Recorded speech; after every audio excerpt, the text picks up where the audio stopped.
सभी आदरणीय वैष्णवों को मेरा दंडवत प्रणाम। मेरा नाम है वन विहारी दास और मेरे दीक्षा गुरु का नाम है हिज होलीनेस गोपाल कृष्ण गोस्वामी महाराज। तो कुछ और अन्य नियम मंदिर के हम जानते हैं। तो तीसरा नियम है अर्च विग्रह पर ध्यान करना। मंदिर में अर्च विग्रह अपने भक्तों को दर्शन देने के लिए असीम होते रहते हैं। वे हमारे संप्रदाय के इष्ट देव हैं, इसलिए हमें सर्वप्रथम अत्यंत आदरपूर्वक उनका दर्शन करना चाहिए। तो सबसे पहले आप मंदिर जाइए तो सबसे पहले आप अपने भगवान श्री कृष्ण, राधा रानी, चैतन्य महाप्रभु, जगन्नाथ जी का दर्शन करिए। सबसे पहले दर्शन करने के लिए कुछ इम्पॉर्टेंट विचार जानिए, ठीक है, करने योग्य हेतु बातें जानें।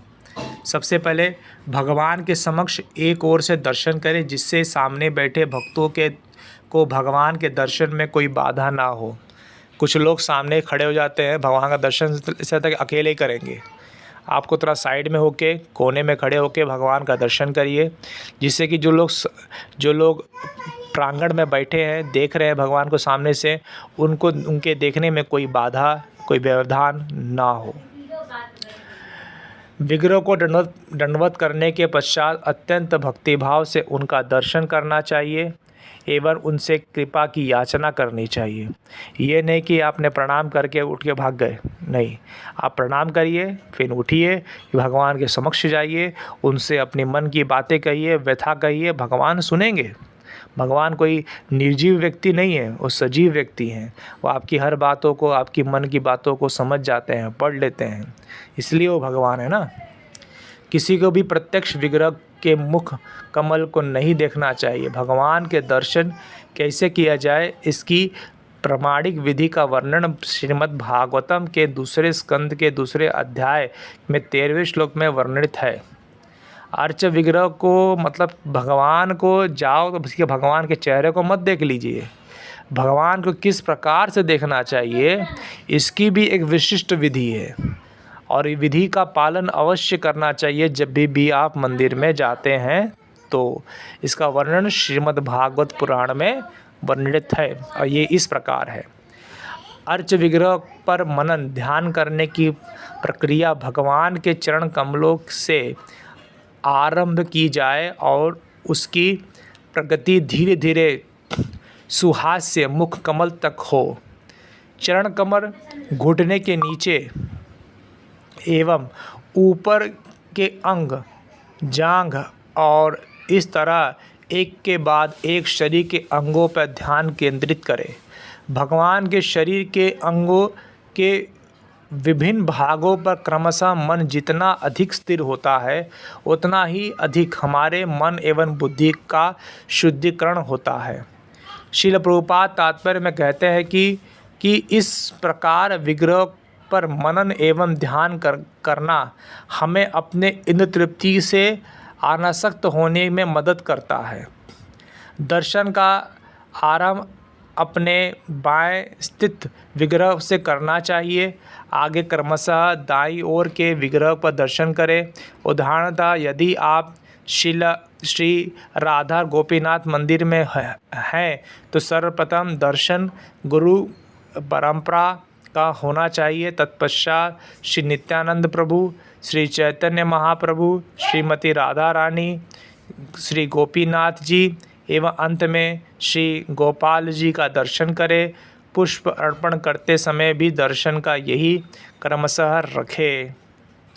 तो कहने का तात्पर्य है कि आप जब भगवान का दर्शन करते हैं तो सीधा मुखमंडल पर सीधा दर्शन ना जाए, पहले उनके पैरों से करें, फिर उनके जांघों तक, उनके घुटने तक आए, फिर जांघ आए, फिर कमर में आए, फिर उनके वक्षस्थल पे आए, धीरे उनके गले में आए और फिर उनके मुख कमल पे आप ध्यान केंद्रित करें। तो नीचे से ऊपर की ओर जाना चाहिए भगवान को दर्शन के लिए हमेशा। और जब भी आप भगवान का दर्शन कर रहे हो तो क्रमशः से जाइए। सबसे पहले लेफ़्ट साइड में भगवान श्री चैतन्य महाप्रभु नित्यानंद प्रभु का दर्शन करें, उनके प्रणाम मंत्र को उच्चारण करें। उसके बाद भगवान श्री कृष्ण, राधा रानी और भगवान श्री कृष्ण का दर्शन करें, उनके प्रणाम मंत्र को उच्चारण करें। उसके बाद जगन्नाथ जी का दर्शन करें, बलदेव जी का करें, सुभद्रा मैया का करें, उनको प्रणाम करें। इस तरह क्रमशः लेफ़्ट टू राइट का दर्शन करना चाहिए, जिससे आपको पूर्ण फ़ायदे मिल सके। मंदिर में बैठने की विधि। मंदिर में बैठने के संबंध में अनेक नियम हैं। मंदिर में बैठते समय अर्च विग्रह के समक्ष पैर खुले ना हो अथवा अपने पैरों की अंगुलियों का निर्देश अर्च विग्रह गुरु महाराज एवं तुलसी देवी की ओर ना हो। यदि संभव हो तो पैर एवं एड़ियाँ ढकी होनी चाहिए। यदि संभव हो तो अर्च विग्रह, शिव विग्रह, व्यासासन, शिल प्रभुपाद और श्रीमती तुलसी देवी की ओर पीठ करके ना बैठे। कभी कभी मंदिर की संरचना के कारण ये संभव नहीं होता है।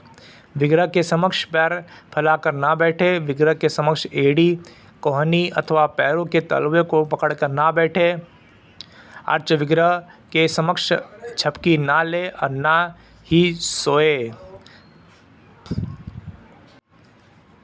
तो कभी भी ध्यान रखिए, आप भगवान के मंदिर में अगर बैठे हैं तो ये नहीं कि पैर फैला कर बैठ गए, पेट निकाल कर, ऐसा नहीं होना चाहिए।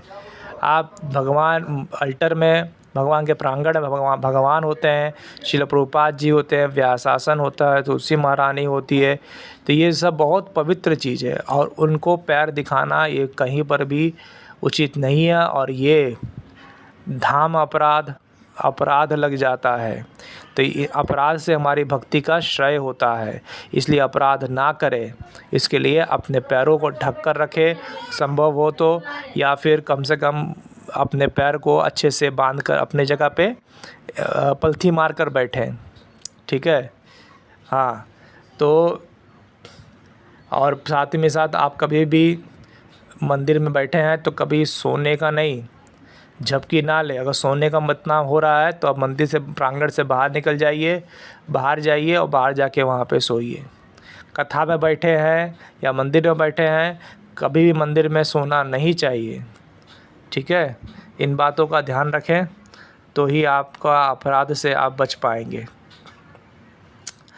उसके बाद है बोलना या बातें करना। अर्च विग्रह के समक्ष कोई भी ज़ोर से ना बोले। चिल्ला के बात करने की ज़रूरत नहीं है किसी से। अगर बात करने की इतनी ज़रूरत है तो नीचे जाइए, लोगों से बात करिए। ठीक है, झगड़ा ना करें। कोई भी आपसी मतभेद है, किसी वैष्णव से कोई बात है तो जाइए, अलग से आप अपना सिस्टम देखिए, लेकिन मंदिर के प्रांगण में कभी झगड़ा ना होना चाहिए। किसी की भी निंदा अवहेलना ना करें अथवा क्रोधित ना हो। किसी के अगेंस्ट में कोई भी नेगेटिव बातें, नेगेटिव चीज़ करनी हो तो कृपया आप मंदिर के प्रांगण में ना करें। दूसरों से बोलते समय संतप्त होकर अथवा किसी को मन को दुख हो, इस प्रकार ना बोले। दूसरे को तकलीफ़ देने, दूसरे को दुख देने के लिए बातें कभी ना बोले, ये भी गलत है। दूसरों की स्तुति, सबसे इम्पोर्टेंट हमारे में एक कमी है, जैसे ही हम मंदिर पहुंचते हैं और चुगली करना, और लोगों का होता है ना कि चापलूसी करना चालू कर देते हैं। कोई बड़ा वैष्णव है, उसको बस चापलूस करना, उसके बड़ी बड़ी बातें बोलना, उनके बारे में बोलना चालू कर देते हैं। देखिए, कभी भी आप भगवान के मंदिर में है, प्रांगण में है, तो कभी भी किसी भी दूसरे भक्तों की स्तुति ना करें। भगवान की स्तुति करें, भगवान को प्रणाम करें, ये बहुत महत्वपूर्ण है। देवताओं की निंदा ना करें। देवता भगवान के सबसे बड़े भक्त हैं। किसी देव देवी का कभी अपमान ना करें, कभी नहीं। भगवान बड़े रुष्ट हो जाते हैं। मजाक ना करें अथवा व्यर्थ की बातें ना करें। सिर्फ शास्त्रों की बातें करें और व्यर्थ और मजाक की बातें ना करें। असत्य वचन ना बोले। असत्य वचन ना बोले। टिप्पणी, अतिथि एवं भक्तों की कृष्ण की में वृद्धि अथवा प्रचार की मदद हो रही हो तो मंदिर में बोलना वर्जित नहीं है, परंतु इसके अतिरिक्त अन्य किसी प्रकार की चर्चा मंदिर के बाहर करनी चाहिए। प्रचार हेतु कोई बातें हैं तो आप मंदिर में कर सकते हैं। प्रचार के अलावा कोई भी बातें हैं तो मंदिर में बाहर जाके आप बातें कर सकते हैं। ठीक है, मंदिर में सिर्फ़ और सिर्फ भगवान कृष्ण की बातें होनी चाहिए और कोई बातें नहीं होनी चाहिए। ठीक है, हरे कृष्णा।